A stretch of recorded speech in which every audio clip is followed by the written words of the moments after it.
విద్యార్థుల హక్కులను హరించేలా పాఠశాలలో విద్యార్థి సంఘాలు మరియు ఇతర రాజకీయ పార్టీలు ప్రవేశించకుండా నిషేధిస్తూ ప్రభుత్వం శుక్రవారం విడుదల చేసిన ఉత్తర్వులను అఖిల భారత విద్యార్థి సమాఖ్య జిల్లా ప్రధాన కార్యదర్శి బి రవికుమార్ తీవ్రంగా ఖండించారు.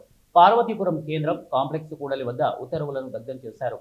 ఈ సందర్భంగా ఆయన మాట్లాడుతూ విద్యార్థి సంఘాలు రాజకీయం కోసం కాదని విద్యార్థుల సమస్యల పరిష్కారానికి, హక్కుల కోసం విద్యారంగంలో ఉన్న అన్యాయాలపై పోరాటాలు నిర్వహిస్తాయని, ఈ పద్ధతిలో విద్యార్థి సంఘాలపై నిషేధం విధించడం ప్రభుత్వం ప్రజాస్వామ్యాన్ని అణగదొక్కే చర్య అని ఆరోపించారు.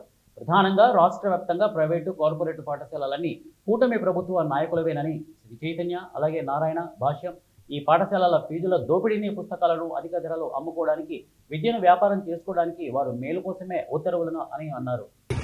ఈ రోజు జీవోలో మొన్నటి రోజున ఆగస్టు 1వ తారీఖున ఈ రోజు స్కూల్ డైరెక్టర్ అయినటువంటి విజయ రామరాజు గారు ఈ యొక్క ఉత్తర్వులు జారీ చేయడాన్ని ఏఐఎస్ఎఫ్ విద్యార్థి సంఘంగా రాష్ట్ర వ్యాప్తంగా కూడా ఈ రోజు ఈ యొక్క జీవో కాపీని దగ్ధం చేయడం జరుగుతూ ఉంది.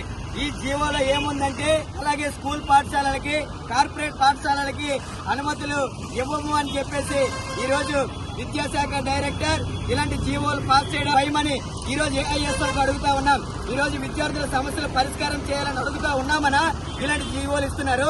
ఈ రోజు విద్యార్థుల సమస్యలు ఎన్నో ఉన్నాయి. విద్యార్థుల సమస్యలు పరిష్కారం చేయలేని కూటమి ప్రభుత్వం ఈ రోజు ఇట్లాంటివి జీవోలు ఇచ్చి విద్యార్థి సంఘాలని భయపెట్టాలని చూస్తే భయపెట్టే పరిస్థితే లేదు, భయపడే పరిస్థితే లేదు. భవిష్యత్తులో ఈ యొక్క జీవోలని ఖచ్చితంగా రద్దు చేయాలి. విద్యార్థుల సమస్యలపైన అలుపెరగని పోరాటాలు చేస్తున్న విద్యార్థి సంఘాలు నోరు కప్పడానికి కోసం మీరు ఇట్లాంటి జీవోలను తీసుకొస్తే ఖచ్చితంగా ఊరుకునే ఉపేక్షించే పరిస్థితి లేదు. రాష్ట్ర వ్యాప్తంగా ఏఐఎస్ఎఫ్ విద్యార్థి సంఘం పిలిపించింది ఈ జీవోలని